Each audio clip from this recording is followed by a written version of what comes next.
welcome back. And often the question is asked, who is making the policy, or how are policies being made at the White House? We are so honored to have with us today Tevi Troy. Is the senior fellow at the Ronald Reagan Institute, senior scholar there at Yeshiva University Strauss Center, former deputy secretary at HHS, and senior White House aide.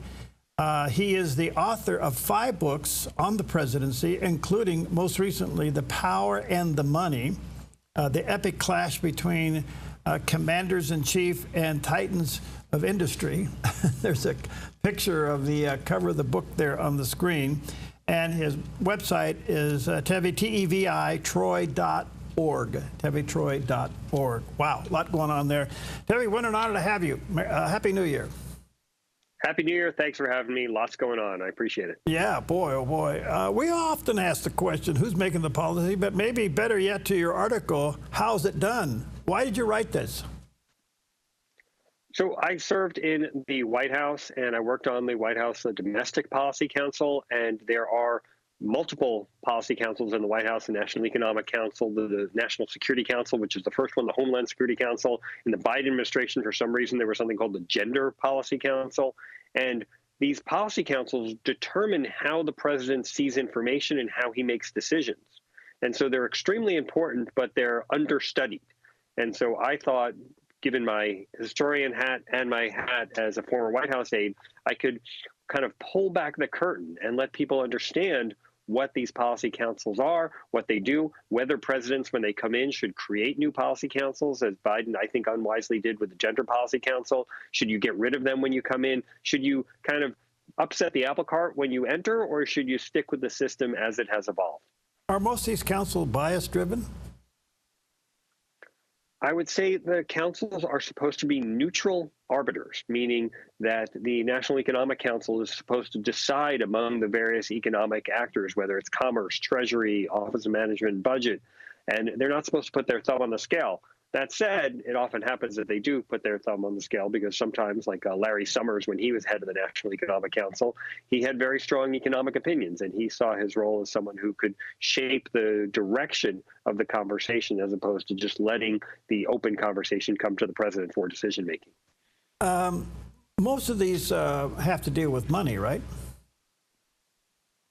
I mean, National Security Council is more about national security, defense establishment questions. Homeland Security, I would imagine they're busy with wildfires right now, but also domestic terrorism. So it's not just about money, but money is at the heart of everything. I mean, a policy decision is meaningless if the government won't put money behind it. So yeah, I guess money is at the heart of everything.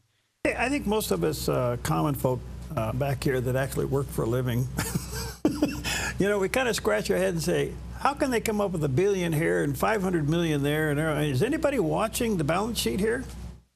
No, unfortunately. I mean, we are at $30+ trillion in debt. In one of my previous books, Shall We Wake the President, I talk about disasters, economic disasters, weather disasters, terror disasters, et cetera. And I say that the single most predictable disaster that we as a country face is an economic collapse based on our massive debt. And that was probably $15 trillion ago that I wrote that. So the problem is getting worse.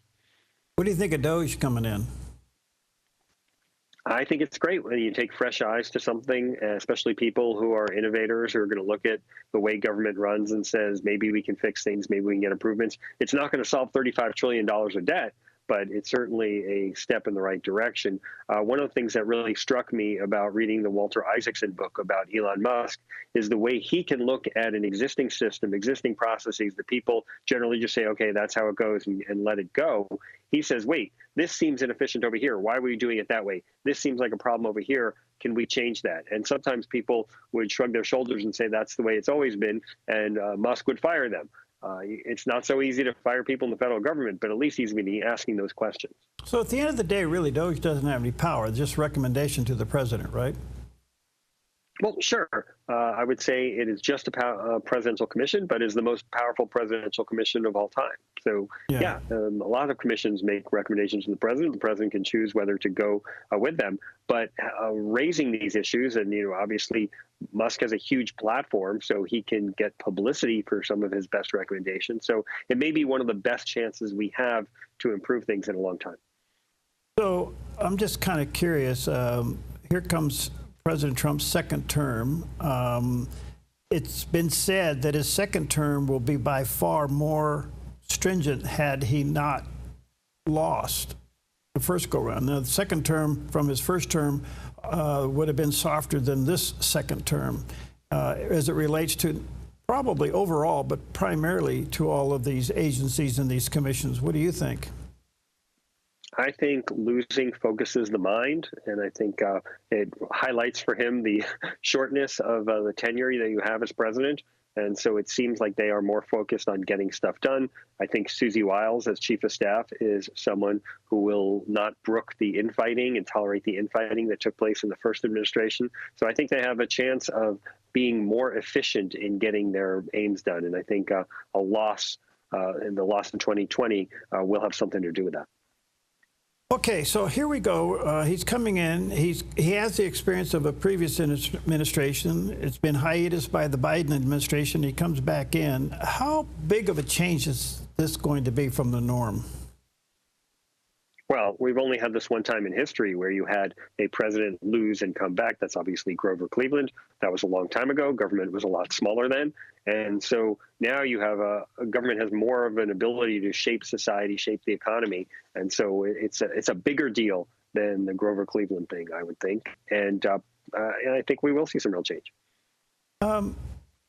So over the weekend I read where he's got 100 plus EOs, executive orders, ready to go day one. Maybe you can give us an insight how these really work. Basically, some of these executive orders undo the executive orders of President Biden. People like them, people don't like them. What's your take on an EO? Yeah, I mean, I think executive orders are important. I worked on some of them in the Bush administration, the W. Bush administration, that is. And they do set policy for a brief amount of time, but they can be undone, just like the Trump executive orders are going to be undoing a lot of Biden ones. I think what's more important is legislation. Can you get things done in a legislative way that has more permanence? And the second thing is, are there other order effects of a president coming in? So you think about Mark Zuckerberg and Facebook suddenly saying, well, you know, we weren't so into censorship and we're not going to do that anymore. Or you think about Qatar saying, hey, we don't really want to have those Hamas people in our country anymore. So are there other things that the new administration creates just by dint of its existence that reshape the order of the world around us? Wow. Back to the National Security Council, this seems to be one of the most important ones and unique councils out there, and very, very important. Given the complexity of the world today, what are some of the challenges this one's going to face? Well, obviously, you've got the war in Ukraine and Russia's very costly incursion there. You've got the situation in the Middle East. I think the Israelis have done a good job of trying, finally getting on top of things. But those hostages are still there, including American hostages. Trump said that there will be hell to pay if those hostages are not released. I hope he keeps his word because you should not. People around the world shouldn't think that they can take American hostages lightly. So I think those are some big issues. But then you have the Chinese and all the various ambitions that they have, including on Taiwan, nervous Europe, the rise of autocracies around the world. So I think the National Security Council is going to have its hands very full on day one. Wow. Just curious, what is the hell to pay? You have any idea what that is? Well, Roger Zakheim, who is at the Ronald Reagan Institute, a former defense official, he wrote a very thoughtful piece in the Washington Post saying that there's a lot more that the U.S. could be doing and have been doing to help get those U.S. hostages out, including economic sanctions against actors that support Hamas, including more intelligence and defense resources brought to bear on the situation. And so I think the U.S. has vast capabilities that under the Biden administration they were not using to get out those hostages. And again, they're American hostages there, and we don't talk about it nearly enough. Yeah. Do you have any idea what the president, what he's up to when it comes to Panama, Canada, and Greenland? Yeah, look, I think one of the best White House memoirs I've read, and as a presidential historian, I try and read them all, was Jared Kushner's. It didn't get a lot of attention. I think it should have gotten more. But he talked about the distraction strategy, how sometimes Trump will do something, he'll tweet something during a negotiation just to reset the terms or to have people talk about something else. And so I don't think he's going to conquer Greenland or Canada. And I don't think we want to engage in those types of conquests. That's not our way. But just to show that American power is back, and to get people talking about those things rather than those 50 EOs that you said are in the process, I think are a typical part of the Trump playbook. All right, a couple of other quick questions before I run out of time. How do you think RFK Jr. is going to fare through the nomination process? I think he gets confirmed. I think if you're a Republican, you don't want to go against President Trump and against his nominees. And I think if you're a Democrat, you say, maybe I'd rather have this guy than whoever is the next conservative Republican who would serve that you disagree with as a Democrat on all their policies. RFK, he probably disagrees with them on some of their policies. So I think RFK wins and gets some bipartisan support. My previous guest, we talked about the moderation, if I can use that term, of Meta introducing new content moderation. What's your take on that? I love it. I mean, I've been enjoying listening to not only Mark Zuckerberg's interview on the Joe Rogan show, but also Joel Kaplan, my former White House colleague, going on the Hugh Hewitt show and talking about the hyper-regulatory regime of the previous administration.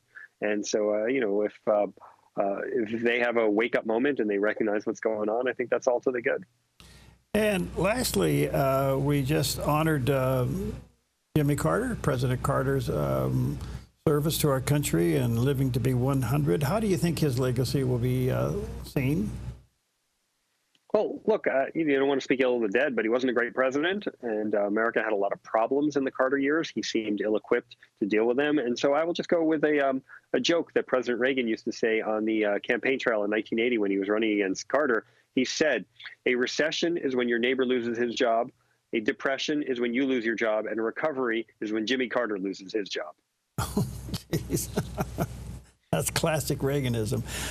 Do you think will you be part of the new administration? I love writing about presidential history, and I'm happy at the Ronald Reagan Institute. So I'm happy to be supportive of the administration and this country in any way I can ever be. But I expect to continue writing and commenting on the presidency from my perch as a think tank scholar and teacher at Yeshiva University. Okay.